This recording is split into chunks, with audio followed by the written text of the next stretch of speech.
वो हाजी नहीं जो गया हज करके आ गया और भाई की जमीन और प्रॉपर्टी को हड़प लिया है। हाजी की फजीलत ये आला हजरत लिखते हैं, एक हाजी 70 गुनहगारों की शफाअत करके जन्नत दिलाएगा। सुभान अल्लाह। 70 गुनहगारों की शफाअत करके जन्नत दिलाएगा। और आलिम है ना, आलिम, आला हजरत लिखते हैं आलिम इसकी तो इंतहा नहीं, आलिम को रोक लिया जाएगा। अर्ज करेगा आलिम मालिको मौला हम जन्नत में कब जाएंगे?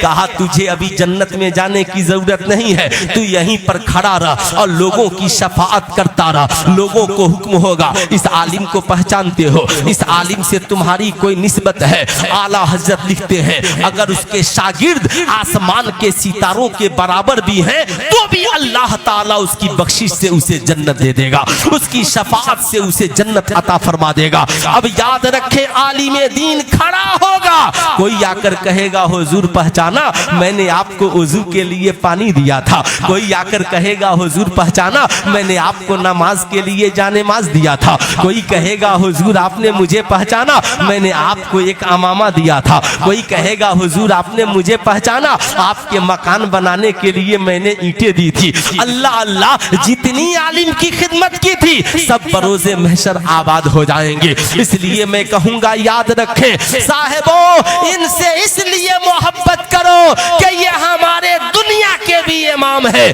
और इंशाअल्लाह हमारी आखिरत के भी इमाम है। सुभान अल्लाह, सुभान अल्लाह। आखिरत के भी इमाम है। अब सवाल ये उठता है, अब सवाल ये उठता है साहब इस माहौल को अच्छा बनाया कैसे जाए, इस समाज को संवारा और सुधारा कैसे जाए? आज तो हलाल हराम की कोई बात ही नहीं रह गई। जो चाहा जहां से चाहा है ना, जहां से चाहा पैसा हासिल कर लिया। अच्छा एक बात बताइए, क्या दौलत के ही नाम तरक्की है? ईमानदारी से बताइए, दौलत का नाम ही तरक्की है? क्या अनिल अंबानी और मुकेश अंबानी से ज्यादा कोई तरक्की नहीं किया? तो कहेंगे वो साइंटिस्ट जिन्होंने चांद पे कदम रखा। आज इस मुल्क में इस दौर में जितने दुनियावी पढ़े लिखे हैं अमीर हैं सबकी इज्जत एक तरफ और तन्हा एपीजे अबुल कलाम की इज्जत एक तरफ। है कोई जो उस इंसान का मुकाबला कर सके एपीजे अबुल कलाम का? क्यों? इल्म ने उसके रुतबे को बढ़ा दिया। अब गौर से सुनिएगा, सारी दुनिया की तरक्की America, China, Russia, India, Pakistan, पूरी दुनिया के ब्रिलियंट दिमाग वाले पढ़े लिखे अमीरों सबकी तरक्की को अगर एक जगह समेटिए तो उसे चांद कहते हैं। चांद पे जाकर सबकी तरक्की सिमट गई। चांद से आगे कोई गया? अरे हाथ उठाकर बोले चांद से आगे कोई गया? किसी ने दावा किया? चांद से आगे अगर कोई गया है तो कुरान ने कहा सुब्हानल्लज़ी अस्रा बिअब्दिही लैलम मिनल मस्जिदिल हराम इलल मस्जिदिल अक्सा। आगे कुरान कहता है औ अदना फकाबा काबा कौसैन औ अदना। ये महबूब है जो चांद तक भी गए बल्कि काबा कौसैन तक गए, वहां तक गए जहां तक किसी ने सोचा भी नहीं था। सुभान अल्लाह, सुभान अल्लाह, जहां तक किसी ने सोचा भी नहीं था। अब सारी दुनिया की तरक्की को समेट दे तो चांद है, चांद से आगे कोई नहीं गया। मगर 1450 बरस पहले कुरान ने कहा वल कमरी इज्जत तसक लतरकबुन्ना तबकन अन तबक फमा लहुम ला युमिनून। कसम है उस चमकते चांद की, एक जमाना आएगा लोग सवारी बनाएंगे चांद के ऊपर चले जाएंगे। फमा लहुम ला युमिनून, ऐ चांद पे जाने वालों तुम चांद पे चले गए मगर तुम ईमान क्यों नहीं लाते? सुभान अल्लाह, सुभान अल्लाह। क्या कहा कुरान ने?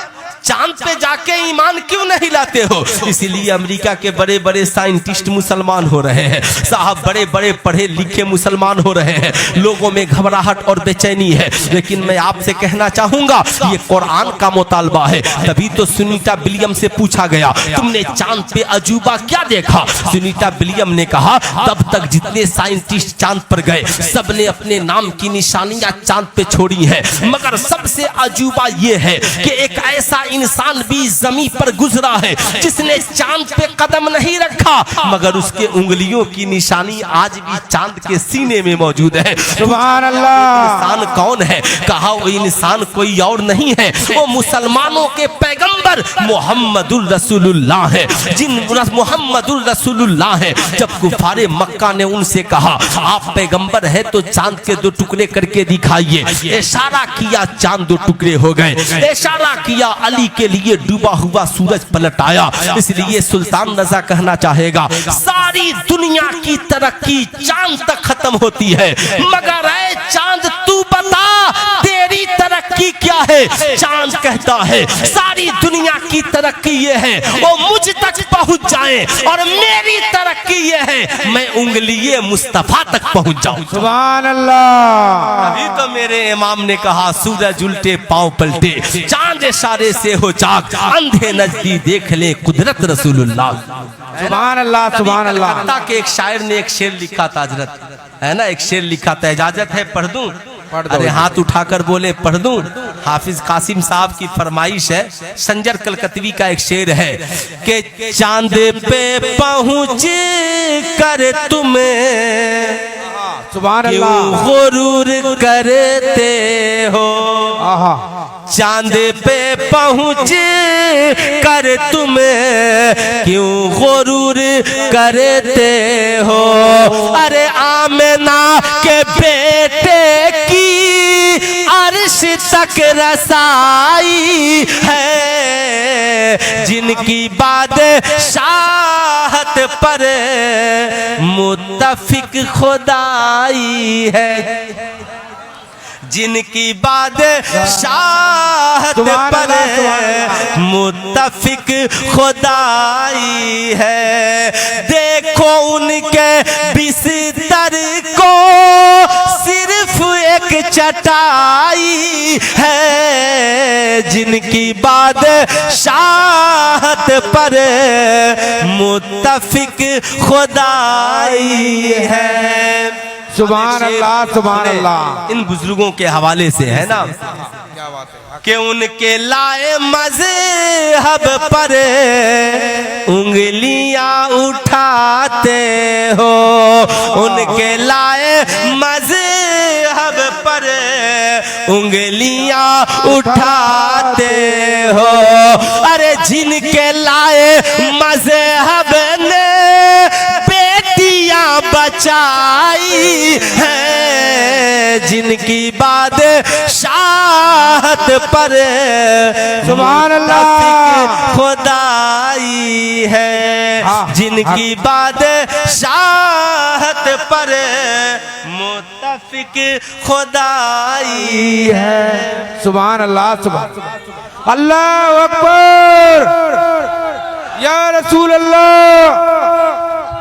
जिंदाबाद जिंदाबाद जिंदाबाद जिंदाबाद जिंदाबाद। अल्लाह अकबर या रसूल अल्लाह।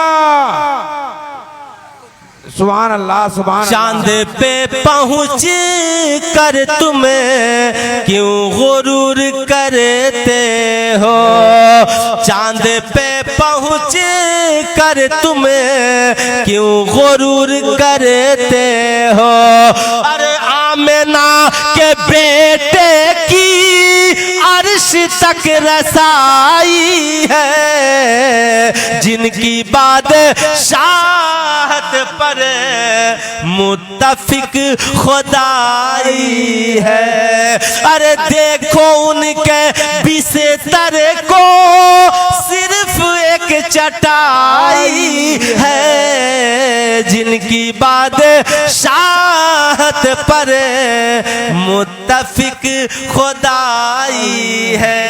सुभान अल्लाह। सुभान अल्लाह। जिस नबी ने बेटियों को बचाया वो हमारी बेटी का में हिजाब अच्छा नहीं लगता, में निकाब अच्छा नहीं लगता। आहा, क्या बात है। ये कितने शर्म की बात है। और मुसलमान कहे कि हमें दाढ़ी अच्छी नहीं लगती, हमें सुन्नत वाला लिबास अच्छा नहीं लगता, ये भी बड़े शर्म की बात है। आहा। ऐ मेरी कौम की बेटियों याद रखना, ये हिजाब बेटियों पे जुल्म नहीं बल्कि ये बेटियों की इज्जत है। बेशक ये खातूने जन्नत की शान है। अल्लाह के नबी ने फरमाया अल हयाओ शोबतुम मिनल ईमान, हया ईमान का एक शोबा है, हया ईमान का एक हिस्सा है। ऐ मेरी कौम की शहजादियों, तुम्हें यकीन नहीं है, मैं जानता हूँ। याद रखिएगा खूब गौर से। एक नौजवान आका की बारगाह में पहुंच गया। अल्लाह अल्लाह, सहाबा की झुरमुट में मुस्तफा बैठे हैं, सहाबा के बीचों बीच मुस्तफा बैठे हैं। जब साहब उन जगमग जगमग तारों में सरकार होंगे तो फिर आलम क्या होगा, आका करीम का आलम क्या होगा। अल्लाह अल्लाह पहुंच गया नौजवान। जरा गौर से सुनिएगा। अर्ज गुजार होता है या रसूल अल्लाह, माज़अल्लाह मेरे लिए फला लड़की के साथ जना की इजाजत दीजिए। गौर से सुनिएगा। इसे अल मलफूज शरीफ में आला हजरत ने नकल किया है। गौर से जानना जरूरी है। पूछा गया साहब, जो ही उस नौजवान ने कहा या रसूल अल्लाह फला लड़की के साथ जना की इजाजत दीजिए, सहाबे कराम की तलवारें निकल गई। या रसूल अल्लाह छोड़ेंगे नहीं, इसे कत्ल कर देंगे। अब जरा आका का इखलाक देखे। आका फरमाते हैं ठहर जाओ, इंसान बुरा नहीं होता, गलत माहौल ने उसे बुरा बना दिया है, गलत लोगों की सोहबत ने उसे बुरा बना दिया है। ऐ मेरी कौम के बच्चे और नौजवानों, मैं जानता हूँ तुम मुसलमान हो, मुसलमान के घर में जन्म लिए हो। तेरा किरदार जना नहीं है, तेरा किरदार जुआ नहीं है, तेरा किरदार शराबी नहीं है, गलत माहौल ने तुझे गलत बना दिया है। अब जरा गौर से सुनो आका ने क्या किया। सबको हटाया, नौजवान को करीब बुलाया, टुकने से टुकना मिलाया, सीने से उसके सीने को लगाया, सीने पे हाथ मारी, दुआ की मालिक मौला इसके दिल से जना की मोहब्बत को निकाल दे और इसके दिल में हया डाल दे। अब आका करीम फरमाते हैं ऐ नौजवान, मेरे सवाल का तू जवाब दे। ये बता, जो काम तू फला लड़की के साथ करना चाह रहा है, क्या वो काम तू अपनी माँ के साथ करना पसंद करेगा? आंखों में आंसू आ गए। कहा क्या तुम अपनी बहन के साथ करेगा? कहता है या रसूल अल्लाह नहीं कर सकता। क्या अपनी बेटी के साथ का नहीं कर सकता? कहा ए नौजवान, जिस तरीके से तेरी बहन की इज्जत है, वैसे ही समाज में दूसरों की बहन की इज्जत भी इज्जत है, दूसरों की बेटी की इज्जत भी इज्जत है, दूसरों की माओ की इज्जत भी इज्जत है। नौजवान बारगाहे रिसालत से तौबा करके वापिस चला जाता है। ऐ मेरी कौम के शहजादों, तुम भी याद रखना, तुम मार्केट में फिरते हो, तुम कोचिंग सेंटर में जाते हो, तुम कॉलेज में जाते हो, जमाना निगाहें गंदी कर ले, मगर तुम किसी की बहू बेटी पे गंदी नजरें न डालना। डालने से पहले सोच लेना, मेरे घर में भी एक बीवी है, मेरे घर में भी एक माँ है, मेरे घर में भी एक बेटी है। जैसे मेरी बेटी की इज्जत है, वैसे ही भारत के हर हिंदू मुसलमान सिख ईसाई की बेटी की इज्जत हमारी इज्जत है। सुभान अल्लाह। बोलिए ऐसा होना चाहिए।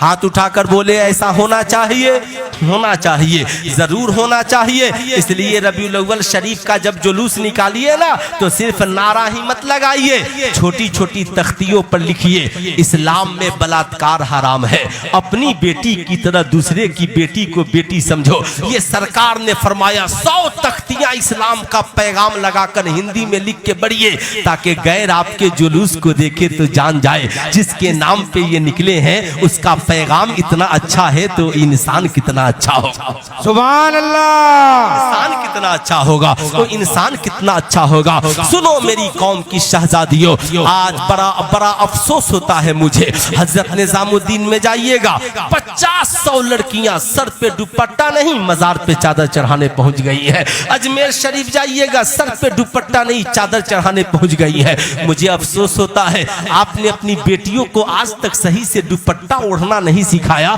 और मजार पे चादर ओढ़ाने पहुंच गए। क्या बात है, हक। क्या अल्लाह वाले आपकी चादर के मोहताज हैं? नहीं है साहब, हमें उनकी दुआएं चाहिए, बेशक बेशक, हमें उनका वसीला चाहिए। लेकिन मैं आपसे पूछना चाहता हूँ, गौर से मेरी बात सुनना। अम्मी आयशा सिद्दीका की बारगाह में 2 लड़कियां पहुंची। अम्मी आयशा सिद्दीका घर के अंदर गई और मोटी चादर लेकर के आती हैं, चादर के 2 टुकड़े करती हैं और दोनों बच्चियों के सरों से पतला दुपट्टा उतार देती है और उसे डाल देती है और कहती हैं बेटी, इस्लाम की चादर वो नहीं जिससे बाल की सियाही न नजर आए। इस्लाम की चादर वो है जिससे बाल की सियाही भी छिप जाए, सुभान अल्लाह, सियाही भी छिप जाए। ऐ मेरी कौम की बेटियों, याद रखना, आज के बाद ईद की मार्केटिंग करती हो, शादियों में शॉपिंग करती हो, जब तुम मार्केट में कपड़ा लेने के लिए जाना तो दुकानदार से बोल देना नेट वाला दुपट्टा नहीं चाहिए, ये जर्जेट वाला दुपट्टा नहीं चाहिए, हमें इस्लामिक दुपट्टा चाहिए जिससे बाल की सियाही नजर नहीं आए। आला हजरत से पूछा गया, हुजूर अगर किसी औरत के बाल की सियाही नजर आए तो क्या नमाज होगी? आला हजरत ने फरमाया नमाज नहीं होगी। अब खूब गौर से सुनना, पूछा गया हुजूर क्या मजार पे औरतों का जाना जायज? आला हजरत फरमाते हैं मजार शरीफ पे औरतों का जाना नाजायज। तुम जायज पूछते हो, ये पूछो कि कितनी लानतें उस पे बरसती है। सिवाय मुस्तफा जाने रहमत सल्लम के मजार अनवर के औरतों को किसी मजार पे जाने की इजाजत नहीं है। अब मेरी कौम की शहजादियों गौर से सुनना, अगर तुझे बड़ा शौक है ना तो घर के अंदर रहो, अल कुरान की तिलावत करो और अपने शौहर से कहो चले जाना निजामुद्दीन, चले जाना मेहरौली शरीफ, अजमेर शरीफ, हमने 10 पारा कुरान की तिलावत की है, वहाँ दुआ मांग के आ जाना। हमने 20 पारा कुरान की तिलावत की है, दुआ मांग के आ जाना। ये 500 रुपए ले ले, गली के चंद फकीर और कुत्तों और जानवरों को मेरे नाम पर खिला देना। अब जरा गौर से सुनो, आज तुझे यकीन नहीं है, आज हमारा माशरा बिगड़ रहा है, इस कदर बिगड़ रहा है, माँ हिजाब में है और बेटी दिल्ली के रेलवे स्टेशन पे सर से दुपट्टा उतार कर जींस पैंट और टी शर्ट पहन के चल रही है। ये आज की मुस्लिम लड़कियों का वकार इतना मेयार गिर गया है, ये कौन सिखाएगा? ये तरबियत कौन देगा? ये कौन बताएगा कि बेटा हम मुसलमान हैं और हमारी इज्जत ये है, ए बेटी हम मुसलमान हैं हमारा वकार ये है?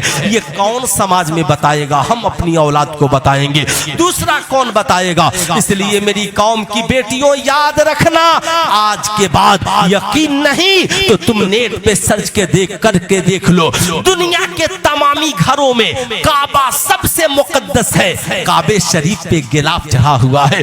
दुनिया की तमामी किताबों में कुरान सबसे मुकद्दस है, कुरान पे गिलाफ चढ़ा हुआ है। दुनिया के आम इंसानों में अल्लाह वाले मुकद्दस है, उनके मज़ारों पे चादरें चढ़ी हुई है। सुनो, दुनिया के हर मजहब की औरतों में सबसे ज्यादा तुम बावकार हो, इसलिए अल्लाह ने तेरे सरों पे रहमत की चादरें चढ़ा दी है, हया की चादरें चढ़ा दी है। इस चादर को उतरने मत देना, कहीं भी रहना। कौन कहता है लड़कियां हिजाब पहन के नहीं पढ़ सकती? लड़कियां हिजाब पहन के डॉक्टर बन सकती हैं, IPS अफसर बन सकती है, BPSC निकाल कर स्कूल में टीचर बन सकती हैं। कौन कहता है हमारी कौम की बेटियां पीछे रह सकती हैं? बल्कि इस वकार, इस इज्जत ने तेरे वकार को बढ़ा दिया है। मगर एक बेटी रोते हुए अपने बाप के पास आती है, बाबा जान, अब्बा हुजूर, मैं तो मुफ्ती साहब की तकरीर सुनकर कॉलेज में चली गई है हिजाब पहनकर, मगर मेरी कॉलेज की लड़कियों ने मेरा बड़ा मजाक उड़ाया। बाप ने पूछा क्या हुआ? कहा मेरी कॉलेज की सहेलियां बोल रही थी तुम ओल्ड मॉडल हो, पुराने ख्याल की लड़की हो, ये तुमने क्या कर लिया? 5000 का लिबास पहन के ये 500 का निकाब डाल लिया। बाप ने कहा बेटी घबराओ मत, लड़ना सीखो, हालात से लड़ना। जब सच्चाई पे चलोगी ना तो 1 करोड़ कुत्ते भौंकने वाले मिल जाएंगे, मगर उनकी औकात नहीं है तेरे करीब आ जाए। ऐ बेटी जाना कल कॉलेज और उन मॉडर्न जमाने की लड़कियों से मुकाबला करना और हयाए फातिमतुज ज़हरा बताना। अब साहब ये बेटी इस्लाम की शेरनी जब कल साहब हिजाब पहन कर गई है, फिर सहेलियों ने मजाक उड़ाना शुरू किया। आ गई ओल्ड मॉडल, पुराने ख्याल की लड़की, ये काला काला हिजाब पहनकर ऐसा लग रहा है कोई पुरानी औरत हमारे कॉलेज में पढ़ने चली आई हो। इस लड़की ने कहा हाँ, ओ न्यू मॉडल की लड़कियों इधर सुनो, तुम हमें ओल्ड मॉडल कह रही हो, बेशक मैं ओल्ड मॉडल हूँ, पुराने ख्याल की लड़की हूँ, ये तुम्हारा न्यू फैशन है जिस जिसे पहनने के बाद ये फटा हुआ जीन्स पहनकर तुम्हारा रान जिसे नहीं देखना चाहिए वो लुच्चा लफंगा देख रहा है। ये तेरा न्यू फैशन है, तेरा चुस्त जीन्स और तेरा चुस्त टी शर्ट पहनने के बाद तेरे जिस्म के आज़ा को गैर देख रहे हैं। ये तुम्हारा न्यू फैशन है। रात की तन्हाई में फेसबुक पे लाइव आकर साहब करोड़ों लोगों को अपना जिस्म दिखाती है। अरे सुन, न्यू फैशन की बेटियां और शहजादियां न्यू फैशन पे फक्र करती है। सुन, मैं पुरानी हूँ, पुरानी मॉडल, मगर तुम्हारी तरफ बेहया और बेशर्म नहीं हो।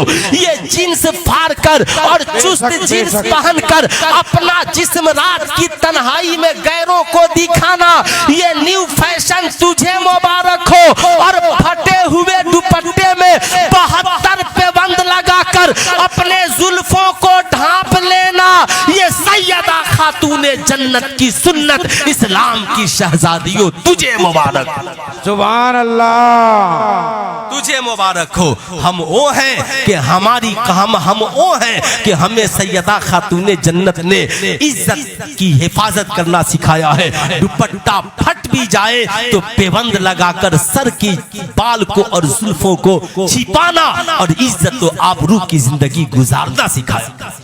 सुभान अल्लाह, सुभान अल्लाह। आपसे मेरी पहली गुजारिश है कि आप जब घर जाएं तो अपनी बेटियों को दुपट्टा ओढ़ना सिखलाएं, अपने बच्चों को दुपट्टा ओढ़ना सिखाएं। वो जरा सा झंडा वाले को बोलिए, बेटा इधर झंडा लेकर आओ, इधर जरा हाथ उठा कर के लेकर आओ, उठाकर, हाँ उठाकर इधर आओ। ये लोग समझता है कि पूरा झंडे में इस्लाम है ना। जरा उठाओ, इधर आओ। ये झंडा देख रहे हैं ना, ये बच्चा उस वक्त से बेहुरमती कर रहा है। इस पे क्या लिखा हुआ है? ला इलाहा अस्सलातु वस्सलामु अलैका या रसूल अल्लाह। और ऊपर पढ़ ले, इस पे सरकार का नालैन है। इसकी हमें इज्जत करनी है, कदर। सड़कों पे न लगाओ ऐसे कि ये गिर कर नाली में चली जाए। ऐसे न करो कि इस पे बैठ जाओ, जाकर के बैठो। ये सरकार के नाम का झंडा है, आप इसकी कदर करें ताकि जमाना जाने कि किसी मुल्क का झंडा, उसकी हुक्मरानी और निशानी एक मुल्क के लिए है। ये सरकार के नाम का झंडा पूरी दुनिया के लिए है। बेशक, सुभान अल्लाह। इसकी कदर और इज्जत करें। आप हमेशा जब लगाएं ना, इसकी इज्जत और कदर करना सीखें। छोटे बच्चों को न दें, तख्तियां दे, तख्तियां ये नहीं कि जहां चाहा गिरा दिया। ये इस्लाम का झंडा है, इसे मुकद्दस तरीके से रखिए, बावकार तरीके से रखिए। तो मैं ये अर्ज कर रहा था, आज के बाद हमें सबसे पहले अपनी बेटियों को मैट्रिक, इंटर, बीए बाद में कराएंगे। पहले हम अपनी बेटियों को सरों पे दुपट्टा ओढ़ना सिखलाएंगे। कितने लोग सिखलाएंगे? जरा हाथ उठाकर बताएं। सब सुभान अल्लाह, माशाअल्लाह। उधर हमारी कौम की बेटियां भी देख रही हैं कि सब हम लोग को सिखलाने वाले बन गए हैं। हम तो इनको भी सिखलाते हैं। बेशक, हक है ना, हम तो इनको भी सिखलाते हैं। अरे सबसे पहले बच्चों को कौन सिखलाती है? माँ ही तो सिखलाती है। सबसे पहले बच्चों को बावकार कौन बनाती है? माँ ही तो बनाती है। आप मेरी बात से आपने देखा होगा, एक बात बड़ा दिल पे लगता है, आपको भी लगना चाहिए। हो सकता है लगता भी हो। मस्जिद में जब छोटे बच्चे आ जाते हैं तो आप क्या करते हैं? जना जना मौलवी बन जा, है ना साहब। मस्जिद में छोटे बच्चे आ गए ना तो हम बड़ी उनकी नाकदरी करते हैं, है ना, डांटते हैं, उधर हट जाओ, उधर हट जाओ। देखिए किताबों में आया कि नासमझ बच्चों को मस्जिद में न लाए, मगर जो बच्चे समझदार हो गए, 4 साल 5 साल के समझदार हैं, जब वो मस्जिद में आ जाए ना तो आप अल्लाह का शुक्र अदा करें और उसे मोहब्बत से अपने बगल में जगह दें। मोहब्बत से बगल में जगह दे, प्यार से। टोपी नहीं लाया है, बोले टेंशन मत लो बेटा, मैं पैसा देता हूँ, टोपी एक खरीद लेना। जुमा के दिन आए हो, हर वक्त आया करो, इस्लाम में 5 वक्त नमाज है। सुनो, मैं तुझे टॉफी भी दूंगा, मिठाई भी दूंगा। ये बताओ, नमाज पढ़ने आए हो, वुजू किए हो? है ना, वुजू किए हो? कुछ न करें, कहें बेटा ठहरो, नमाज के बाद उसे प्यार से ले जाए और ले जाकर वुजू करना सिखला दे। सुभान अल्लाह। बोले सुभान अल्लाह। वुजू करना सिखला दें और बोले बेटा घर जाना, ये मिठाई टॉफी ले लो और तेरे घर में जितने लोग जो वुजू करना नहीं जानते हो तुम सिखा देना। कसम खुदा की वो बच्चा जो मस्जिद से भाग रहा है ना और 10 बच्चों को लेकर मस्जिद में पहुंच जाएगा। कम से कम इखलाक तो ऊंचा कीजिए, कम से कम अपना किरदार तो ऊंचा कीजिए। लेकिन हमारे यहाँ क्या है, वीडियो गेम चल रहा है तो 50 जमा हो जाएगा, IPL गेम चल रहा है IPL गेम तो 100 जमा हो जाएगा। स्टेज का भी हाल ये है, इधर मौलाना साहब तकीक कर रहे हैं, इधर बाज लोग IPL देख रहे हैं। ईमानदारी की बात यही है कि इस दौर में IPL देखना हराम है, हराम। और मैं यूं ही नहीं बोलता क्यों हराम है, ये सुनिए। इसलिए हराम, IPL में जितने खिलाड़ी खेल रहे हैं सबके टी शर्ट पे क्या लिखा हुआ है? आप लोग कोई IPL नहीं देखते हैं? सब देखें। सब लोग बहुत शरीफ आदमी हैं, किसी ने आज तक नहीं देखा। उस पे लिखा रहता है ड्रीम 11 लिखा हुआ है, ड्रीम 11। ड्रीम 11 क्या है? ये एक जुआ का अड्डा है, जुआ का प्लेटफार्म है जहां नौजवान टीम बनाकर सट्टा खेलते हैं, जुआ लगाते हैं। और इस्लाम में जुआ खेलना, हाथ उठाकर बोले जुआ खेलना, इस्लाम में सट्टा लगाना, इस्लाम में लॉटरी खेलना हराम है। मेरी कौम की माओ, तेरा बेटा 1 लाख नहीं 1 करोड़ ड्रीम 11 में जीत कर लाए, कहना हमें हराम की सफारी नहीं चाहिए, हमें हराम का पैसा नहीं चाहिए। तेरी मेहनत की सूखी रोटी ड्रीम 11 के करोड़ों की कमाई से बेहतर है। सुभान अल्लाह, सुभान अल्लाह।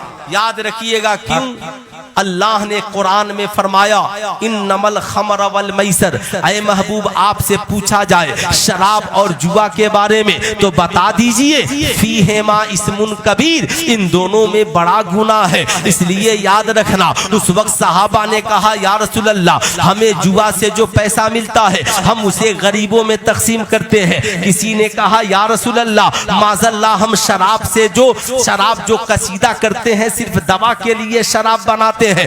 साहब अल्लाह के नबी ने फरमाया न शराब में शिफा है न जुए के पैसे में बरकत है। अल्लाह ने जिसे हराम कर करार दिया वो कल भी हराम था आज भी हराम है। इसलिए कि एक आदमी जुआ खेल कर आबाद होता है और करोड़ों लोग बर्बाद होते हैं। 100 रुपया ही लगा, 10 रुपया ही लगा, साहब करोड़ों लोग के 20 रुपए चले गए और एक आदमी को 1 करोड़ मिला और एक आदमी 19 करोड़ लेकर के फरार हो गया। इस्लाम इस बात की इजाजत न कल देता था, इस्लाम न इस बात की इजाजत आज देता है। इसलिए ड्रीम 11 में लगाना या सट्टा बाजार में लगाना या जुआ खेलना इस्लाम में कल भी हराम था आज भी हराम है। अगर कोई बंदा एक दिन हराम खाता है 40 दिन उसे इबादत में मजा नहीं मिलता, 40 दिन नेकियों में मजा नहीं मिलता। आप जो कहते हो नमाज पढ़ता हूँ तबीयत नहीं लगती, कुरान की तिलावत करता हूँ तबीयत नहीं लगती, माँ बाप की खिदमत में मन नहीं लगता,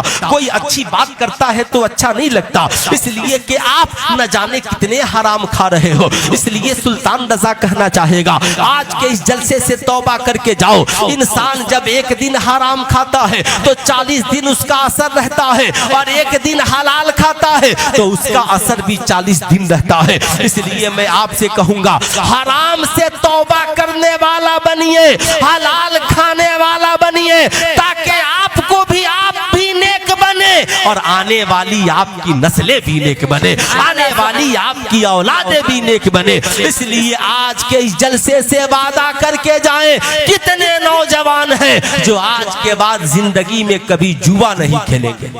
कितने नौजवान हैं जरा हाथ उठाएं तो जो जुआ नहीं खेलेंगे, सट्टा नहीं लगाएंगे, लॉटरी नहीं खेलेंगे, हाथ नीचे कीजिए। अगर सारे लोग जुआ ही खेलने लगे तो स्कूल में कौन पढ़ाएगा? सारे लोग जुआ ही खेलने लगे तो बैंक में कलम दिन भर कौन चलाएगा? सारे लोग जुआ ही खेलने लगे तो खाने के लिए गल्ला कौन उगाएगा? तब तो सारा निजाम गड़बड़ हो जाएगा। इसलिए इस्लाम इन बातों की इजाजत नहीं देता। मेरी बात आपको खराब तो नहीं लग रही है?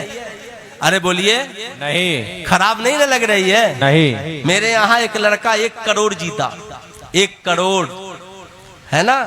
पूरे इलाके में हंगामा, ये मुफ्ती साहब फला लड़का ने 1 करोड़ जीता। उसके घर वाले आए, कहा मुफ्ती साहब क्या उस पैसे से उसकी दादी उम्रा कर सकती है? मैंने कहा ला हौल वला कुव्वत, उसका 1 पैसा खाना हराम है, उम्रा तो दूर की बात है।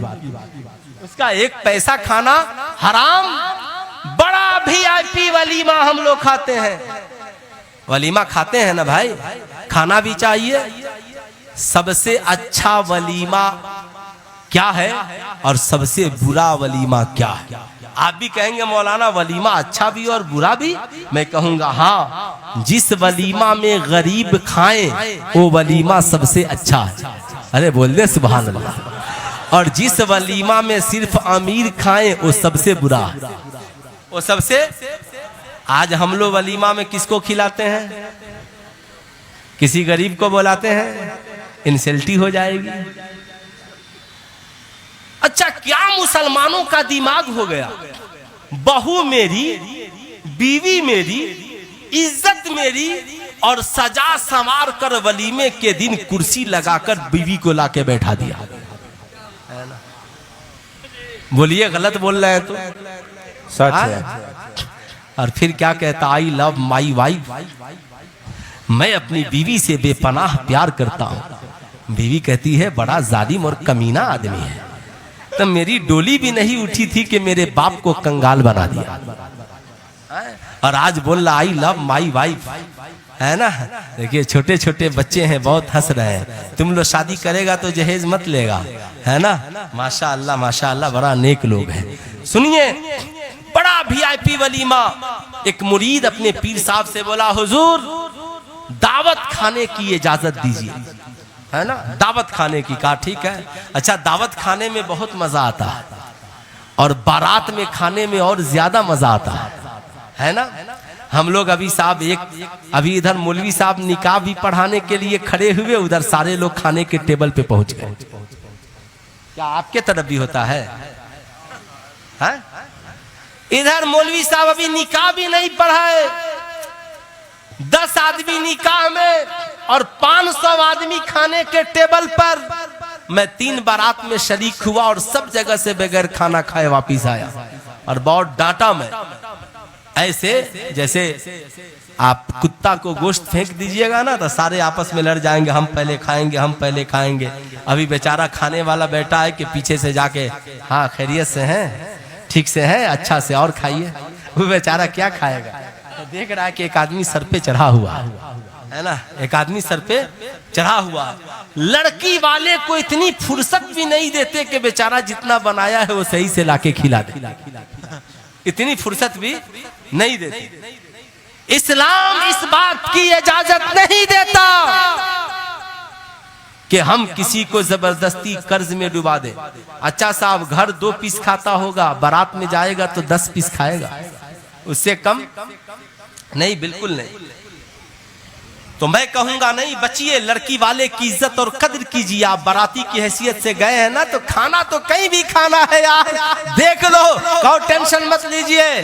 वक्त मिला तो खाइए, नहीं मिला नो टेंशन, घर आकर के खाइए। मगर जब बारात में जाइए तो निकाह में जरूर शरीक होइए, इसलिए कि निकाह में शामिल होना 2 रकत नफल नमाज पढ़ने से अफजल है। अल्लाह ताला निकाह की महफिल में होने वाली दुआ को कबूल कर। तो हमारा बारात में जाने का मकसद क्या है? निकाह में, जोर से हाथ उठाकर बोले, निकाह में शामिल होना, दावत खाना मकसद नहीं। मुरीद ने कहा हुजूर दावत में जाएंगे। कहा क्या बार बार दावत की बात करता है? कहीं नहीं जाना है, खानकाह की रोटी अच्छी नहीं लगती। कहा हुजूर अब खानकाह में ये सूखी रोटी खा खा के तंग आ गया हूँ, थोड़ा सा मुझे जाने दीजिए, है ना। ये जिस्म है ना, ये जिस्म है ना, जिस्म, इसको थोड़ी सी गजा चाहिए, जाने दीजिए। पीर साहब ने कहा ठीक है, इजाजत दूंगा, मगर ये बताओ खाना खाने का तरीका मालूम है? कहा हुजूर जब से पैदा हुए उस वक्त से खाने के अलावा दूसरा काम ही क्या किया? अल्लाह अल्लाह, है ना। हम लोग खाने के अलावा दूसरा कौन सा काम किए हैं? कोई जुमा नागा नहीं जाना चाहिए। फजर की नमाज में पहुंचे या नहीं पहुंचे, मोहल्ला में पहले पहुंचेगा। जाहिर सी बात है ना। रूह की ग़िज़ा नमाज कुरान की तिलावत हो ना हो, मगर पेट सिकम सैर जरूर होना चाहिए।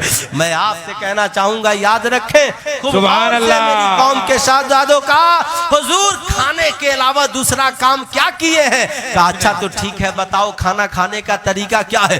कहा हुजूर जाऊंगा और जहां सब बैठेंगे बैठूंगा, हाथ धो लूंगा, बिस्मिल्लाह पढ़ूंगा, छोटा छोटा लुकमा खाऊंगा और खाकर अल्हम्दुलिल्लाह पढ़ूंगा, हाथ धुल के आ जाऊंगा। पीर साहब ने कहा बेवकूफ, खाना खाने का तरीका भी नहीं मालूम और दावत खाने जा रहा है। कहा हुजूर तो आप ही बता दीजिए खाना खाने का क्या तरीका है? कहा पगले, खाना खाने से पहले, बिस्मिल्लाह पढ़ने से पहले, हाथ धोने से पहले ये जानना जरूरी है मैं जो खाने जा रहा हूं ये खाना हलाल का है या हराम का?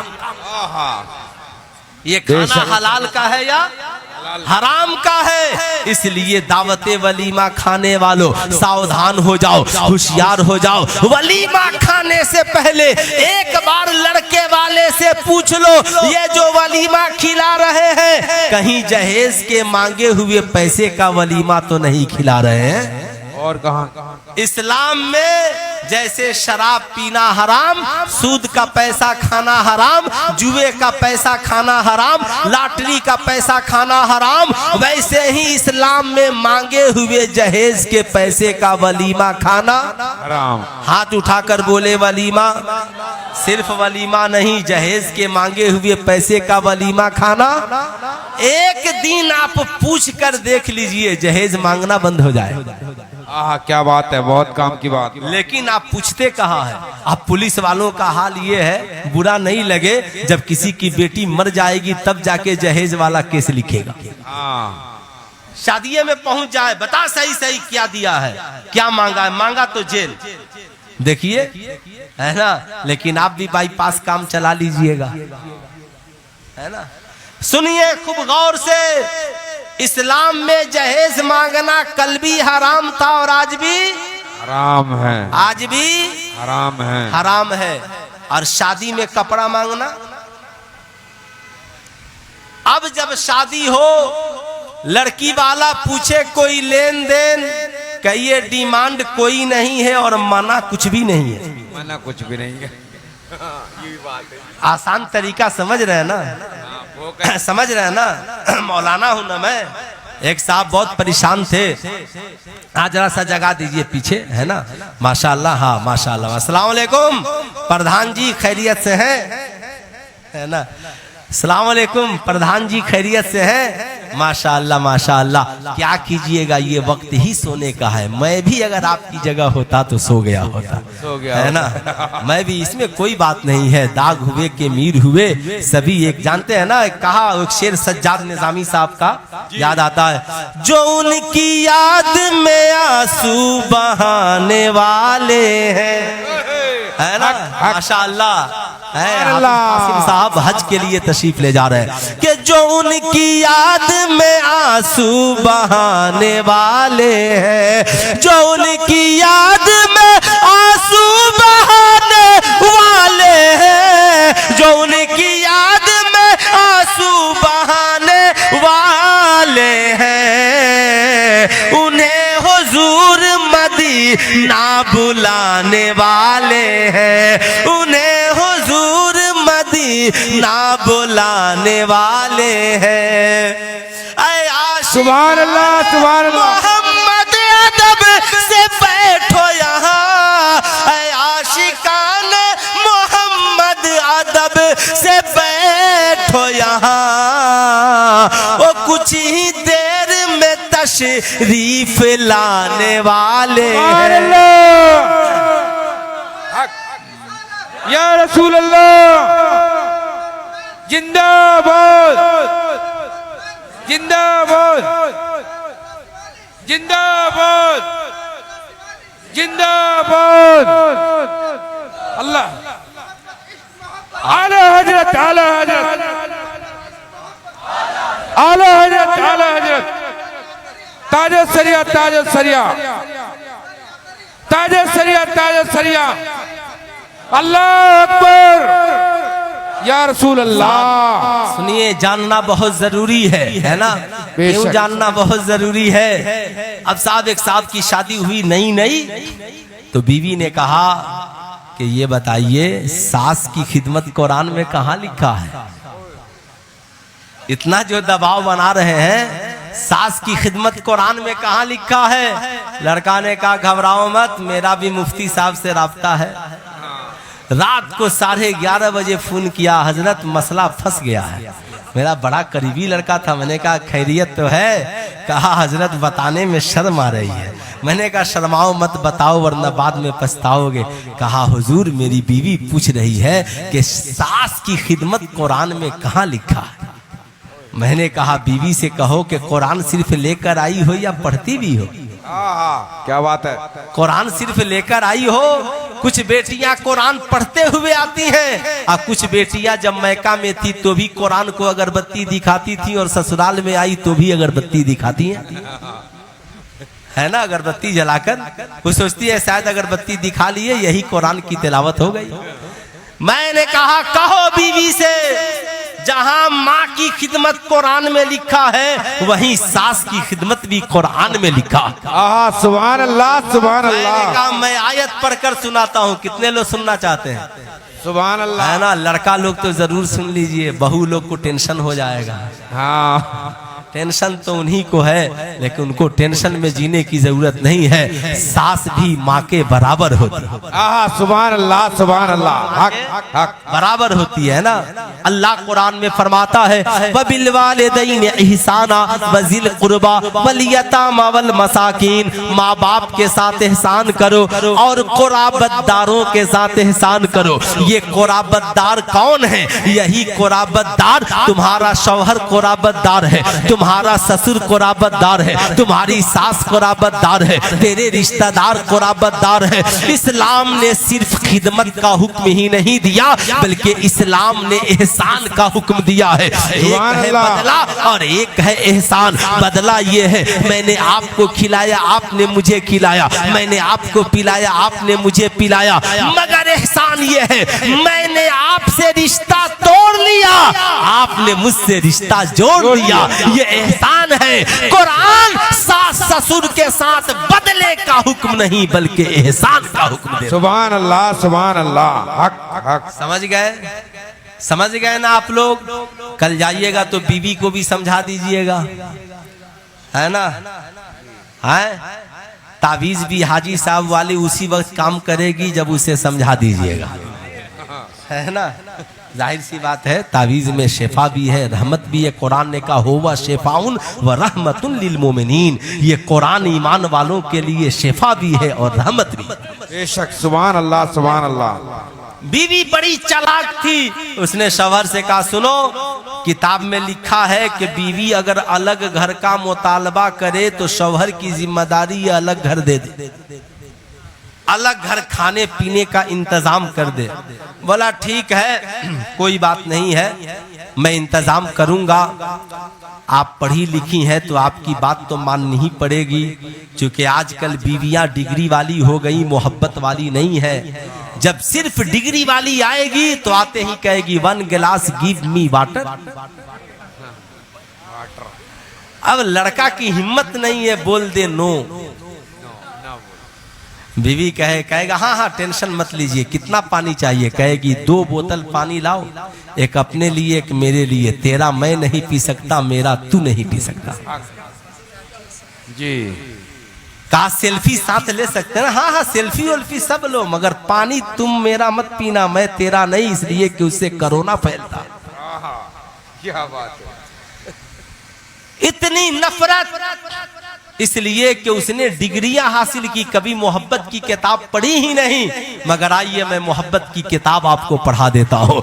अम्मी आयशा सिद्दीका हम सबकी अम्मी जान है, मुस्तफ़ा करीम के साथ दस्तरखान पे खाना तनावल फरमा रही है। आका करीम को प्यास लगती है, आका प्याले में पानी डालते हैं और अम्मी आयशा उस प्याले को उठा लेती है, उठाकर पानी पीना शुरू करती है। आधा पानी पीकर प्याला रखती है। आका ने पानी को फेंका नहीं, नहीं, बल्कि उसी प्याले और पानी को उठाया और पूछा, आयशा बताओ तेरे लब कहाँ लगे थे? या रसूल अल्लाह मेरे लब यहाँ लगे थे। आका ने अपने लब को वहीं लगाया, पानी पीना शुरू किया। कौन कहता है बीवी का जूठा पीने से कोरोना फैलता है? अल्लाह के नबी आज से 1450 बरस पहले फरमाते हैं, इस बीवी के साथ खाने और पीने से मोहब्बत में इजाफा होता है, मोहब्बत बढ़ती है। अल्लाह तौफीक दे तो माँ बाप के साथ भी खाओ, अल्लाह तौफीक दे तो बीवी और बच्चों के साथ भी खाओ। सुभान अल्लाह। ये है मोहब्बत, ये है प्यार, ये है इखलाक। तो बीवी ने कहा हमें अलग घर और मकान चाहिए। माँ भी नेक, सास भी नेक, ससुर भी नेक, बेटा भी नेक, बड़ी परेशान, कहाँ फंस गए। इसलिए कि लड़की भी आलेमा थी, समझ रहे हैं ना, पढ़ी लिखी थी। बोली फला फला किताब में लिखा है, पढ़ लो, मेरे लिए अलग घर का इंतजाम कर दो। इसलिए कि चाहती थी कैसे हूँ सास ससुर से छुटकारा मिल जाए। आजकल देखिएगा बड़ा मामला अजीब है। बहू कहती है सास ससुर से, अगर मेरा शौहर नहीं कमाता तो इस बुढ़ापे में आप लोगों को कितनी तकलीफ होती। ऐसा लगता है कि उसी ने पैदा किया है ना, कितनी तकलीफ होती है। अरे पगली, तुझे तो ये शुक्रिया अदा करना चाहिए, ऐ मेरे सास ससुर अल्लाह आपको सलामत रखे, आपने अपने बेटे को इतना अच्छा बनाया कि मेरी भी जिंदगी अच्छी कट रही है और आपकी भी जिंदगी अच्छी कट रही है। सुभान अल्लाह। आपकी भी जिंदगी अच्छी कट रही है, ऐसा होना चाहिए। तो लड़की आलिमा थी, उसने कहा अलग मकान, अलग इंतजाम सब कर दो। लड़के ने कहा टेंशन मत लीजिए, आप आलिमा हैं तो मेरे भी कई दोस्त तालीम है। बेचारा पहुंचा, कहा हजरत मसला फंस गया है। मैंने क्या हुआ? कहा हजरत आलिमा से शादी हो गई है, किताब दिखला रही है, कह रही है कि मेरे लिए अलग मकान का इंतजाम कर दो, किताब में है। मैंने कहा तो उसे जाकर कह दो, बेशक कोई प्रॉब्लम नहीं है। अरे हजरत आप भी खूब आदमी है, कोई प्रॉब्लम नहीं, सराफा प्रॉब्लम है। मैंने कहा उसे जाकर कहिएगा आपके लिए अलग घर, अलग बिस्तर, अलग तकिया, अलग सब अलग इंतजाम। इसलिए कि इस्लाम का हुक्म है, और इस्लाम का ये भी हुक्म है एक बीवी से काम न चले तो दूसरी बीवी भी निकाह के बाद ला सकते हैं। बेचारा गया, कहा बेगम कहाँ चाहिए? दिल्ली, मुंबई, कलकत्ता, कहाँ रहिएगा? बहुत खुश हुई, वाह मेरा शौहर एक दिन में बदल गया। कह रहे मैं आपका वफादार हूँ, आपके लिए अलग शहर में अलग बिस्तर, अलग मकान, सब कुछ। कहा उसके बाद, कहा जहाँ ये लिखा है कि बीवी को अलग मकान देना जायज है, वहाँ ये भी लिखा है कि माँ बाप की खिदमत के लिए दूसरा निकाह करना भी जायज है। तो आपको वहाँ पहुँचा के मैं दूसरा निकाह कर लूंगा, ताकि वो बीवी माँ बाप की खिदमत करेगी और आप दिल्ली में रहिएगा। उसने कहा माफ कीजिए, हमें दिल्ली जाने की जरूरत नहीं है, मैं खिदमत कर लूंगी, मगर आप दूसरा निकाह मत कीजिए। क्या बात है। कभी कभी काम की बात हो ही जाती है ना, वरना याद रखें मेरे माहौल की हर रस में दिल बेदार हो जाए। मेरे माहौल की हर रस में दिल बेदार हो जाए। इनायत आपकी जो अहमद मुख्तार हो जाए। इनायत आपकी जो अहमद मुख्तार हो जाए। अगर आना तेरा इस बज़्म में एक बार हो जाए, तुम्हारा क्या बिगड़ता है, हमें दीदार हो जाए। तुम्हारा क्या बिगड़ता है, हमें दीदार हो जाए। माशाअल्लाह माशाअल्लाह। अब सुने साहब, तो इस्लाम में मर्द के लिए जहेज मांगना, हाथ उठाकर एक बार बोल दे, मर्द के लिए जहेज मांगना। अच्छा एक बात बताइए, बचपन से लेकर आज तक हम लोग सुनते आ रहे हैं जहेज मांगना। आज तक जहेज बंद हुआ? नहीं हुआ। काहे बंद नहीं हुआ? कान में चुपचाप कर लें बात। क्यों बंद नहीं हुआ? माँ बहन भी सुनेगी कि ये लोग मर्द लोग कितना कमजोर है। चूड़ी हम लोग पहनते हैं, कमजोरी इन लोगों को। तय कर लगे ले सकते। असल में ये लोग भी बेचारा चूड़ी की जगह पे कड़ा पहन रहा। कड़े पहन लिए, हाँ कानों में बाली गेल लिए। हाँ हाँ। जरा एक लड़का, मैं गया जलसे में, तो जिनके यहाँ मुझे ठहरना था, तो एकदम हसीन जमील खूबसूरत, यहाँ भी कई लड़के काफी खूबसूरत हैं माशाअल्लाह, बहुत हसीन जमील, और हाथ में ब्रासलेट एकदम सोने का, और आया मुसाफा वगैरह किया बेचारा, और पानी वगैरह लाया। कहा हजरत मैं आपका बहुत बड़ा फैन हूँ। मैंने कहा अच्छा आप मेरे बहुत बड़े फैन हैं? सुभान अल्लाह सुभान अल्लाह, अच्छी बात है। मैंने कैसे फैन में? कहा जाती यूट्यूब पे सुने थे अमीनुल कादरी साहब के साथ आपको। अभी इस बार हम लोग आ रहे थे दोनों आदमी रांची से, तो कई लोग समझे कहा कि आप दोनों साथ में हैं ना, कि हाँ साथ आ रहे थे, जलसे से लखनऊ जाना था। खैर बहरहाल, तो मैंने कहा आप मेरे फैन हैं? कहा हाँ। मैंने कहा बाबू पानी पिलाए, खाना खिलाए, सब ठीक है, मगर मैं तुमसे खुश नहीं हूं। उसका चेहरा उतर गया। कहा हजरत क्या बात है, आप मुझसे क्यों नाराज हैं? कोई खिदमत में कमी? मैंने कहा कोई कमी नहीं, मगर इस्लाम को जो पसंद नहीं वो मुझे पसंद नहीं। बेशक हक हक हक हक। आपने जो हाथ में ब्रासलेट पहना है ये औरत के लिए जायज और मर्द के लिए नाजायज। आपने ये कैसे पहन लिया? कहा हजरत आज तक मुझको मालूम ही नहीं था कि ब्रासलेट पहनना नाजायज है, क्योंकि कभी उसकी उम्र भी कम थी। मैंने कहा तो पहने कैसे? कहा हजरत सलमान खान को देखकर, है ना, सलमान खान को देखकर। मैंने कहा अच्छा तुमने सलमान खान को देखकर ये पहन लिया, तो सुल्तान रजा को देखकर ये समझ लो कि इसको उतार दो, ये इस्लाम में कल भी पहनना हराम था, आज भी पहनना हराम है। पूछा क्यों? मैंने कहा ये हाथ में ब्रासलेट और कड़ा पहनना ये सिखों और काफिरों का तरीका है, और सरकार ने फरमाया मन तशब्बह बिकौमिन फहुवा मिनहुम, जो जिस कौम से मुशाबिहत रखेगा उसका अंजाम उसी के साथ होगा। क्या तुम चाहते हो मरने के बाद तेरा अंजाम यहूदियों के साथ हो, नसरानियों के साथ हो, सिखों के साथ हो, काफिरों के साथ हो? कहा हुजूर नहीं।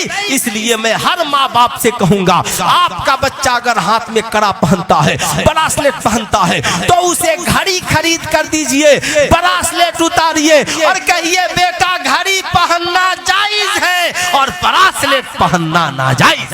नाजायज, नाजायज है। बोलिए इंशाअल्लाह ऐसा होगा। हाथ उठाकर बताएं, जितने नौजवानों के हाथों में कड़ा हो उतार दीजिए, ब्रासलेट हो उतार दीजिए, इसे अपनी माँ बहन को ले जाकर के दे दीजिएगा। गौर से सुनिए, जहेज खत्म नहीं हुआ। क्यों? इसलिए कि उसके जिम्मेदार हम हैं। बेशक बेशक हम हैं। आप कहेंगे सुल्तान रजा हम, मैं कहूंगा हाँ हम जिम्मेदार हैं, इसलिए कि हम लड़की वाले हैं। अल्लाह ने जहां ये हुक्म फरमाया कि रिश्वत मांगना हराम, वहीं ये भी हुक्म फरमाया कि जहां मर्द को 2 हिस्सा मिलेगा वहीं औरत को 1 हिस्सा मिलेगा। उठाए कुरान का 4था पारा, है ना, और उठाकर कुरान की आयत पढ़े, मसलो हज़िल उनसियाइन। याद रखना औरत मर्द के मुकाबले में औरत को 1 हिस्सा मिलेगा। है कोई बेटी वाला जो अपनी बेटी को हिस्सा दे रहा है कोई भाई जो अपनी बहन को हिस्सा दे रहा है। अरे साहब आप हिस्सा देते कहाँ हो?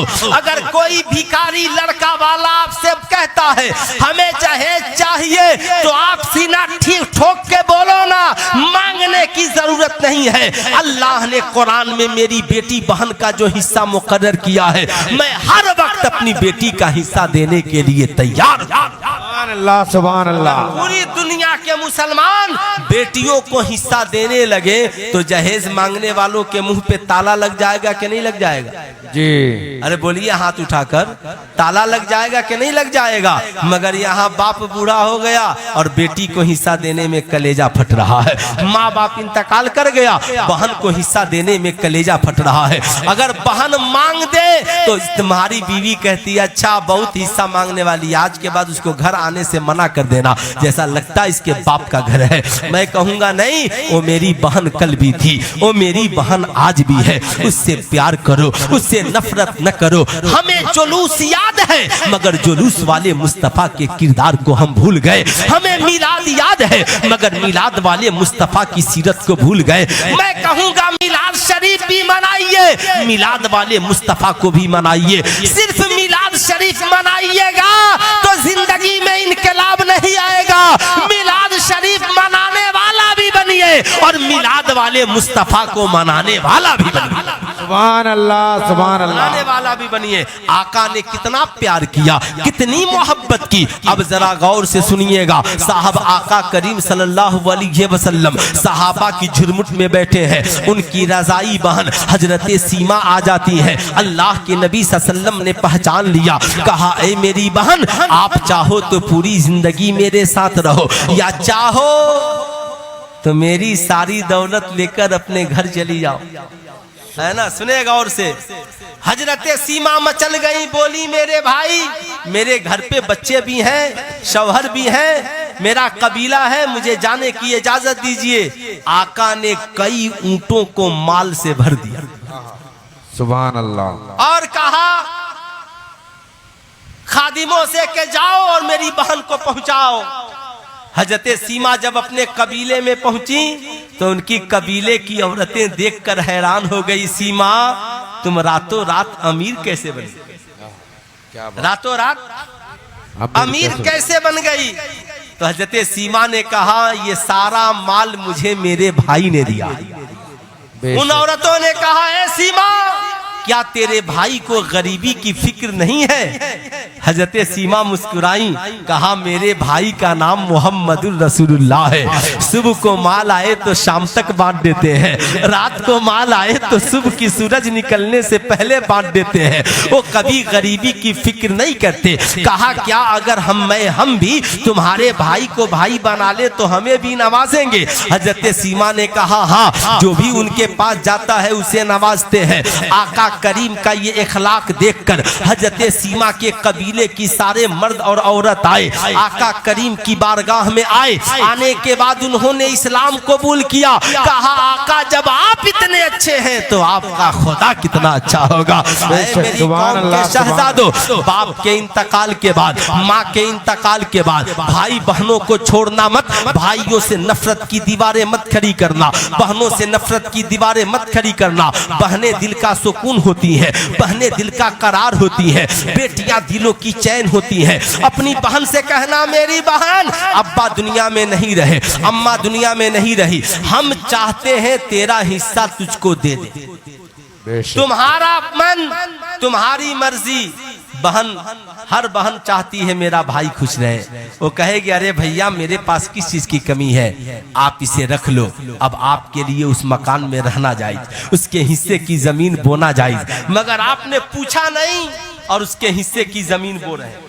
आपने पूछा नहीं, उसके हिस्से के मकान का किराया उठा रहे हैं। याद रखिएगा, बगैर उसकी इजाजत के वो किराया आपके लिए इस्तेमाल करना दुरुस्त नहीं है। जैसे शादी में जबरदस्ती 50 आदमी का कपड़ा मांग लिया, लड़की वाले ने खुशी से नहीं दिया, तो अब वो 50 जोड़े कपड़े हाजी साहब पहने, कारी साहब पहने, इमाम साहब पहने, जो भी पहनेगा उसे पहन कर नमाज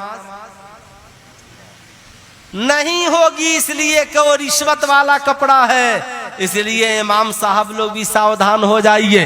बोल दीजिए लड़का वाले से जबरदस्ती मांग के मत देना। बहनोई है तो सावधान, साले को बोल दीजिए साले जो देना हो अपनी कमाई से देना, मांग करके ससुराल से भीख मत देना, इसलिए कि तू जबरदस्ती मांग कर देगा, उसे पहन कर हम गुनाह क्यों उठाएंगे? अरे बोलिए कितने लोग ऐसा करेंगे?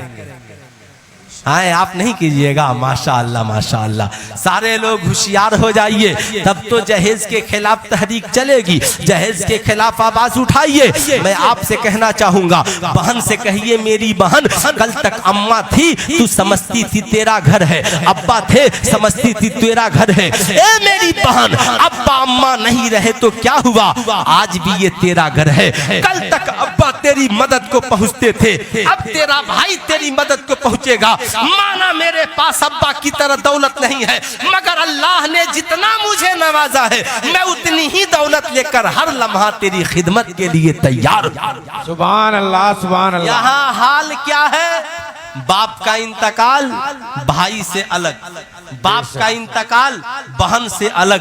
बेचारा गरीब भाई है, अब हिसाब किताब शुरू। मैं आपसे पूछना चाहता हूँ किस बात का हिसाब किताब। आप भाई से कहते हो या तो मकान ले लो या तो दे दो। बेचारा ये छोटा भाई अब गरीब आदमी है, कहाँ से ला करके इतने पैसे आपको देगा, लेकिन आपके दिल में रहम नहीं आता। गरीब भाई को आप छोड़ देते हो। सरकार फरमाते हैं जो अपने लिए पसंद करो वही अपने भाई के लिए पसंद करो। एक नौजवान आका करीम की बारगाह में हाजिर हुआ, अर्ज गुजार हुआ, फिदा का अबी उम्मी या रसूल अल्लाह, या रसूल अल्लाह मेरे माँ बाप आप पे कुर्बान। आका जी ये बताया जाए, मेरा एक भाई है, दिन रात नमाज पढ़ता है, कमाता नहीं है। या रसूल अल्लाह मैं अकेले कमाता हूँ, अपना भी घर चलाता हूँ, अपने भाई का भी घर चलाता हूँ, अपने बीवी बच्चों को खिलाता हूँ, अपने भाई के बीवी बच्चों को खिलाता हूँ। आका करीम अब मुश्किल पेश आ रही है, क्या कोई सूरत है मैं अपने भाई से अलग हो जाऊं? आज का कोई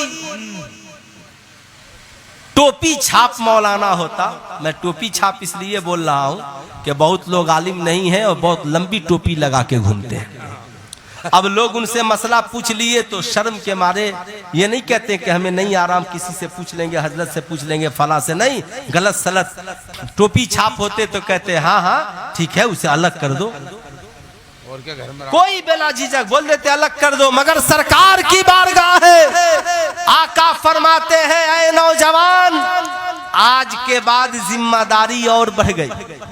क्या कहा, जिम्मेदारी और बढ़ गई। या रसूल अल्लाह क्या कहा, जाओ अपनी बीवी से भी कहना कि आज के बाद कमाना तो तुम बाद में खाना और अपने भाई को पहले खिलाना, अपने बीवी बच्चों को बाद में खिलाना, उसके बीवी बच्चों को पहले खिलाना।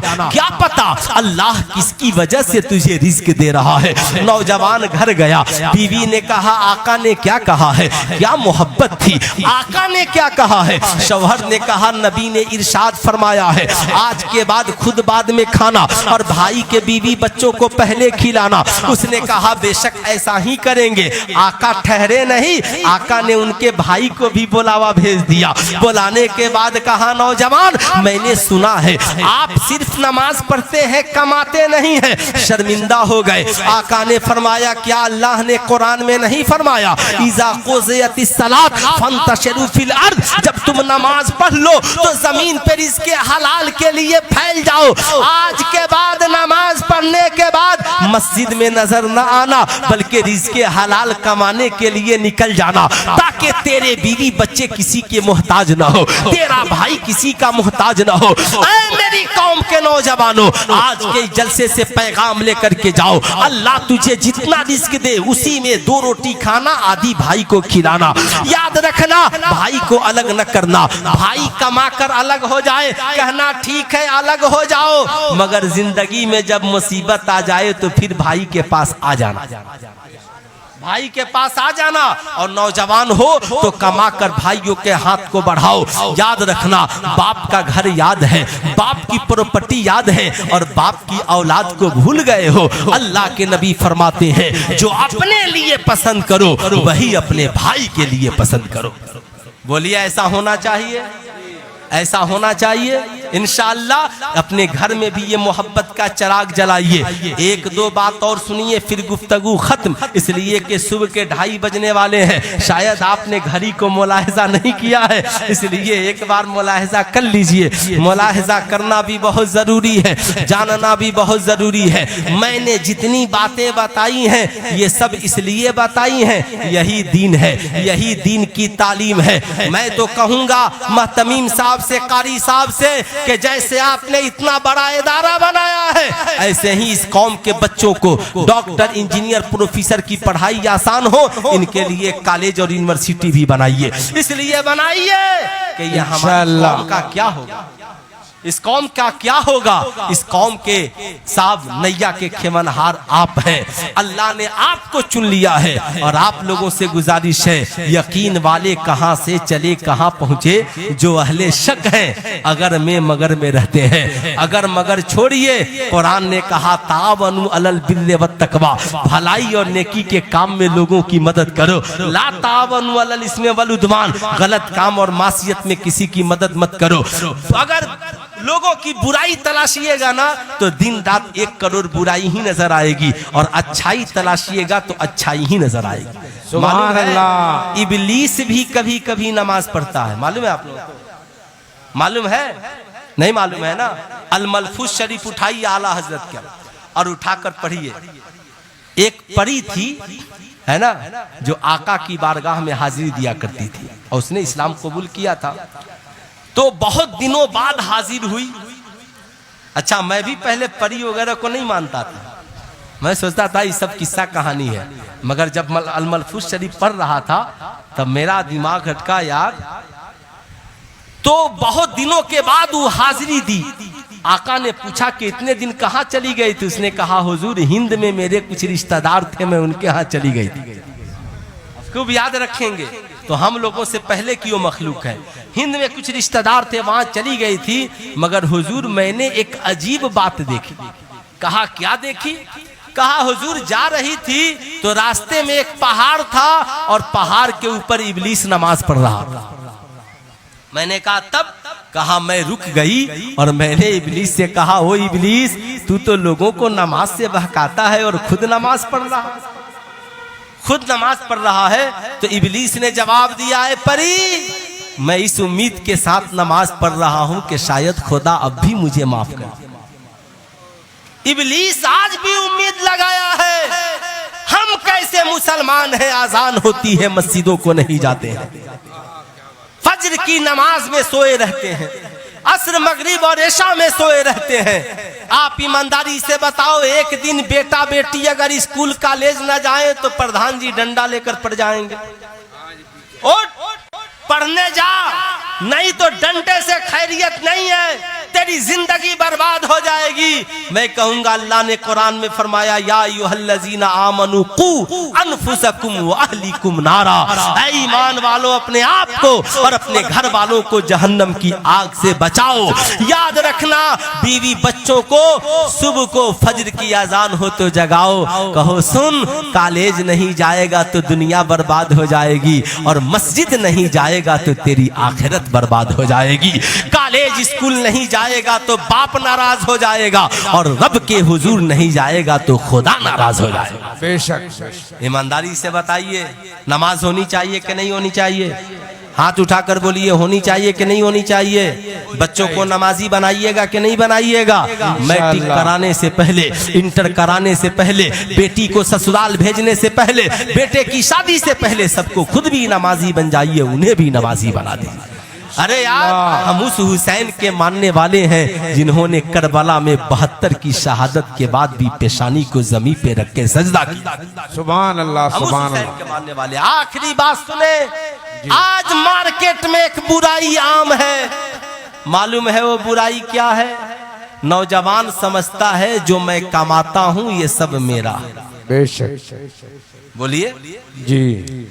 और हमारी होम मिनिस्ट्री समझती है कि मेरा शौहर जो कमाता है वो सब मेरा है।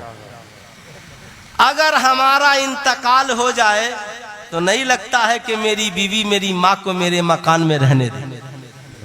बोलिए, गलत बोल रहे हैं तो? जी। कितनी बीवियों ने माँ बाप को शौहर के इंतकाल के बाद दिल्ली से निकाल दिया। बोलिए गलत बोल रहा हूं? नहीं। निकाल दिया क्यों? क्या उसके पास तालीम नहीं है? बेशक मैं कहूंगा नहीं है। ये जहालत है, जहालत। एक नौजवान आका की बारगाह में पहुंचा, अर्ज गुजार हुआ, या रसूल अल्लाह, मर्द के ऊपर पहला हक किसका है? क्या कहा? मर्द के ऊपर पहला हक? सिर्फ मर्द हाथ उठाकर बोल दे सुभान अल्लाह। सुभान अल्लाह। मैं इसलिए बोला हूं सिर्फ मर्द उठा ले, इसलिए कि जो गुलाम है उनसे कोई मुतालबा नहीं है ना जी। मर्द कहा, मर्द के ऊपर पहला हक किसका? आका मुस्कुराए और कहा तुम्हारी माँ का। क्या कहा? सुभान अल्लाह, सुभान माँ अल्लाह। का। ठहर गए, फिर थोड़ी देर बाद पूछा, या रसूल अल्लाह फिर किसका? कहा तुम्हारी माँ का। फिर ठहर गए, फिर पूछा, या रसूल अल्लाह तीसरी बार फिर किसका? कहा तुम्हारी माँ का। फिर ठहर गए, चौथी बार पूछा, या रसूल अल्लाह फिर किसका? कहा तुम्हारे बाप का। कहा तुम्हारे बाप का। अब आला हजरत सरकार से पूछा गया, हुजूर मर्द कमाए तो क्या करे? आला हजरत ने इस हदीस का तर्जमा लिख दिया, कहा 100 रुपए कमाए तो 75 माँ को दे दे और 25 बाप को दे दे। इसलिए कि हुजूर ने 3 बार माँ का जिक्र किया और 1 बार बाप का जिक्र किया।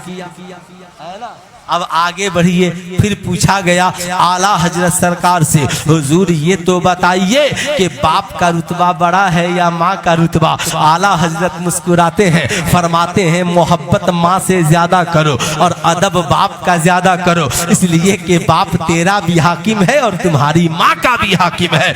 ऐ मेरी कौम के शहजादों, आज के बाद याद रखना, जिंदगी में हमारी कमाई में पहला हक हमारी हाथ उठाकर बोले हमारी, और दूसरा हक हमारे बाप का, फिर हमारी बीवी और बच्चों का, फिर भाई बहन और सारे रिश्तेदारों का। अब जरा याद रखिएगा, लेकिन बड़ा अफसोस होता है जब कोई माँ रमजान में फोन करे और बेटा कहे अम्मा फोन रख दे, अपने बीवी बच्चों से बचेगा तब न तुम्हारे लिए पैसा भेजेंगे। आह, माँ का कलेजा फट जाता है। जिस माँ को शरीयत ने पहला हक दिया, आज वो माँ चाय की 2 घूंट के लिए मोहताज है, आज वो बाप दवा के लिए मोहताज है। मैं कहूंगा मत दो सुल्तान रजा को इतने पैसे, मत मिलाओ हमसे हाथ, लेकिन खुदारा मैं गुजारिश करूंगा, बहुत मुसाफा हो गया, रात की तन्हाई में बूढ़े बाप का जेब देख लो, कहीं तेरे बाप का जेब तो खाली नहीं है। रात की तन्हाई में कभी माँ का आंचल देख लो, उसके आंचल में कुछ पैसे हैं कि नहीं है, कहीं मेरा बाप सुबह को चाय की होटल पे मोहताज न हो जाए। ऐ मेरी कौम के शहजादों, आज हम बर्बाद क्यों हैं? आज हम डॉक्टर, इंजीनियर, प्रोफेसर, आली, मौलाना, बिजनेसमैन होकर भी कामयाब नहीं है, इसलिए कि हमारी जिंदगी में हमारी माँ का हक नहीं है। हम एयर कंडीशन में है, मेरी माँ बुढ़ापे में खून के आंसू रो रही है, मेरा बाप दवा की 2 घूंट के लिए मोहताज है। ऐ नौजवानों, याद रखना, सारी दुनिया तेरी कमाई खाकर सो जाती है, रात की तन्हाई में अगर हमारी कामयाबी के लिए कोई आंचल फैलाता है तो हमारी माँ फैलाती है। रात की तन्हाई में हमारे लिए कोई दुआ करता है तो हमारा बाप दुआ करता है। इसलिए मैं गुजारिश करूंगा, अल्लाह के नबी ने इरशाद फरमाया, उस वक्त तक अल्लाह उसके रसूल तुमसे राजी नहीं होंगे जब तक कि तुम्हारी माँ और तुम्हारे बाप तुमसे राजी नहीं हो जाए। इसलिए आज के बाद दिल्ली रहना, मुंबई रहना, कलकत्ता रहना, सऊदी अरब रहना, आज के बाद कमाना तो पहला फोन अपनी माँ को करना, अम्मा तनख्वाह मिली है, बोल तुझे कितने पैसे की जरूरत है, अब्बा के दवा के लिए कितने पैसे चाहिए। माँ बाप का कलेजा खुशी से फूले नहीं समाएगा। दुआ करेंगे, मौला मेरे बेटे ने मेरा क्या ख्याल किया है, तू उसकी दुनिया को भी हसीन कर दे और आखिरत को भी हसीन कर दे। तो कितने नौजवान हैं जो आज के बाद कमाएंगे तो सबसे पहले माँ बाप की खिदमत करेंगे। माशाअल्लाह, सब करेंगे माशाअल्लाह, पहले माँ बाप फिर बीवी बच्चे। इसलिए बीवियां सुन रही हैं तो अपने शौहरों से कह देना, आज के बाद कमाना तो पहला हक अपनी माँ का ख्याल करना। जो शौहर अपनी माँ से मोहब्बत करेगा, इंशाअल्लाह वो सास को भी कभी भूखे नहीं रहने देगा। याद रखना मेरी कौम की बहुओं, तेरा शौहर अगर तुझे कहता है कि माँ बाप को छोड़ चल दिल्ली में फ्लैट लेकर रहते हैं, तो कहना नहीं, नहीं जाऊंगी। कहेगा क्यों? कहा जो माँ बाप को धोखा दे सकता है वो बीवी को कभी भी धोखा दे सकता है। बोलिए गलत बोल रहा हूँ? जी जी, कभी भी धोखा दे सकता है।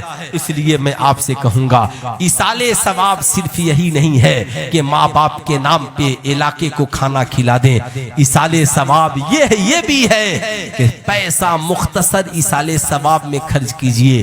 बाकी पैसा 50,000 1 लाख जो खर्च हो रहा है बचाइए और लाकर कहिए हाजी साहब, कारी साहब, ये पैसा लीजिए, मेरे माँ बाप के नाम पे किसी गरीब बच्चे को आलिम दीन बना दीजिए, हाफिज कुरान बना दीजिए। मत चढ़ाइए मजार शरीफ पर 1000 की चादर, 500 की चादर मत चढ़ाइए, 50 रुपए की फूलों की चादर चढ़ाइए, 450 रुपए बचाकर दाउल उलूम अहले सुन्नत गरीब नवाज में ले आइए। कहिए कारी साहब ये पैसा लीजिए, हजरत महबूबे इलाही के नाम पे किसी गरीब बच्चे को कॉपी किताब और कलम खरीद दीजिएगा। हजरत ख्वाजा गरीब नवाज के नाम पे किसी आपके मदरसे में आने वाली कोई गरीब बच्ची हो जिसका दुपट्टा फट गया हो, उसे दुपट्टा खरीद दीजिएगा। कसम खुदा की तुम्हारी चादर से जितने गरीब नवाज खुश नहीं होंगे, उससे ज्यादा उनके नाम पे गरीबों को पढ़ा दोगे, खुश हो जाएंगे। गरीब माँ बहनों के सरों पे आंचले डाल दोगे, दुपट्टा डाल दोगे, खुश हो जाएंगे।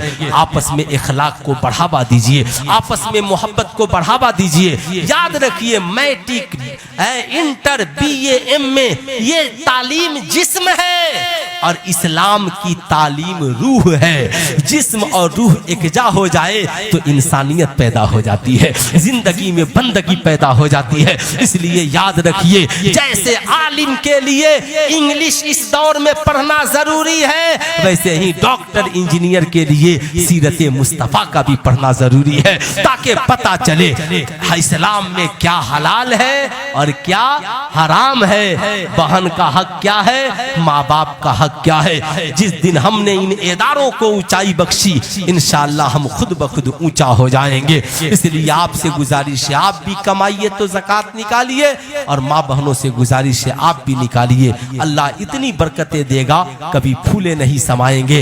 हाफिज कुरान को हुक्म होगा, ऐ हाफिज कुरान, कुरान पढ़ता जा, जन्नत में चढ़ता जा। हाफिज कुरान ठहर जाएगा, कहेगा मालिक मौला मैं कुरान पढ़ता जाऊं और जन्नत में चढ़ता जाऊं। जिन्होंने मेरी तालीम में मदद की और हिस्सा लिया वो जन्नत में कब जाएंगे? रब फरमाएगा तू भी जन्नत में जा और उनको भी लेकर चले जा।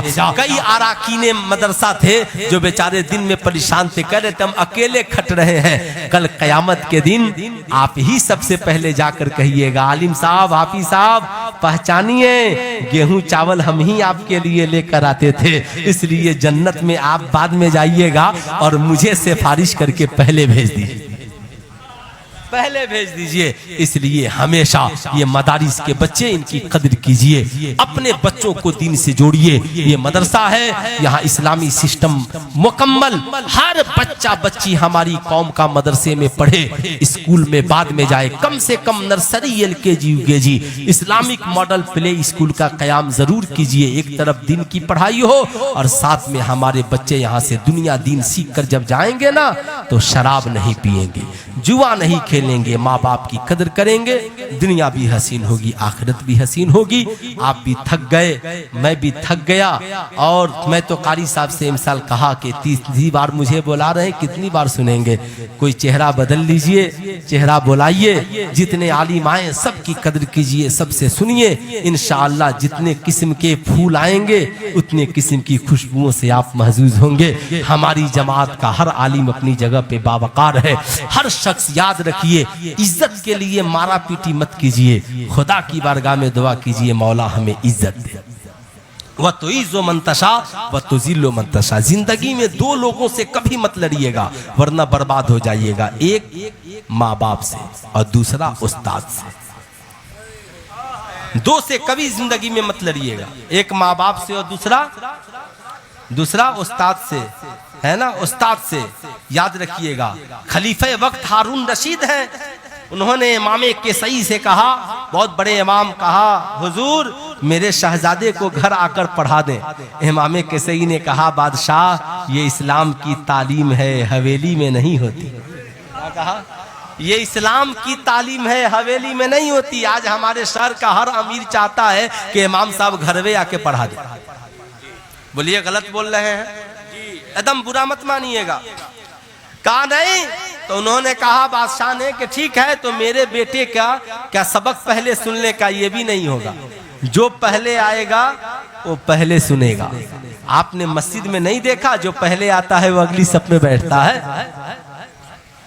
हारून रशीद एक रोज रास्ते से गुजर रहे थे और मदरसे के करीब से गुजर रहे थे। इमामे केसई वजू कर रहे थे और इनके साहबजादे मामून रशीद, हजरत मामून रशीद लोटे से पानी डाल रहे थे। खलीफा वक्त हारून रशीद उतरे और जलाल में आ गए, बेटे को एक चाबुक लगाया। इमामे केसई ने पूछा क्या हुआ बादशाह? कहा इतनी भी इसे तालीम नहीं है।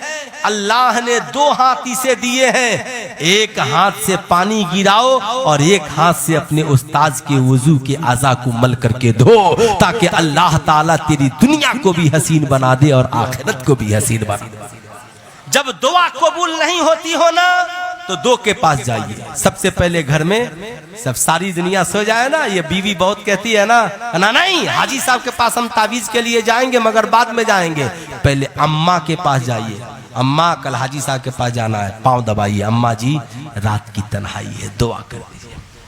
आज मैं खुद बीमार था ना तो पहले एयरपोर्ट से अपनी माँ को फोन लगाया, माँ समझ गई। दुआ माँ से कराइए, बाप से, फिर आइए बुजुर्गों की बारगाह में।